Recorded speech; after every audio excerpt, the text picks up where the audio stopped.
Определена группа ученых, которая проведет исследования в Вилюйской группе районов. Они войдут в программу комплексных исследований экологического состояния этих территорий и здоровья населения.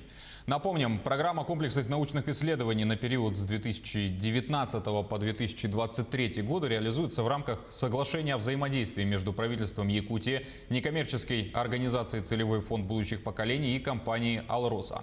Тему продолжит наш корреспондент Юрий Осипов. Общая стоимость реализации программы оценивается в 138 миллионов рублей. В этом году на реализацию программы «Алроса» через Фонд будущих поколений направит 41,4 миллионов рублей. Высший совет Целевого фонда будущих поколений Якутии одобрил заключение договоров с организациями, которые будут выполнять работы по 3 направлениям программы комплексных исследований. В их число входит мониторинг состояния пойменных экосистем реки Вилюй и ее притоков, научно обоснованная оценка состояния здоровья населения, проживающего в бассейне реки Вилюй и ее притоков, с разработкой комплекса медико-социальных мероприятий по оздоровлению и оценка возможности обеспечения альтернативными источниками водоснабжения населенных пунктов в долине реки Вилюй и ее притоков. Возможность обеспечения альтернативными источниками водоснабжения населенных пунктов – это очень серьезная, очень актуальная проблема. Значит, мы написали программу этого проекта. Разбили данный проект на 3 таких этапа.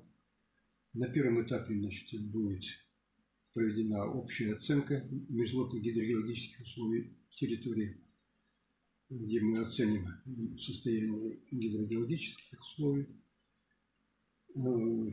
вкупе, то есть взаимосвязи с межлодными условиями.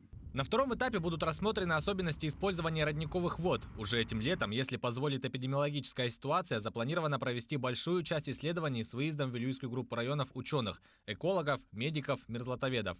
Исследования по оценке состояния здоровья населения с разработкой комплекса медико-социальных мероприятий по оздоровлению возложены на научных сотрудников Медицинского института СВФУ. Касаясь участия нашего института в этой работе, мы можем сказать, что вообще коллектив имеет достаточный опыт работы в Вилюйском регионе еще в 90-х годах совместно с Институтом прикладной экологии Севера и Институтом здоровья и Академией наук нашей республики. Мы участвовали в изучении состояния здоровья населения данного региона еще в 90-х годах. В приоритете сотрудничества «Алроса» и Фонда будущих поколений также финансирование и строительство первоочередных социальных объектов в республике.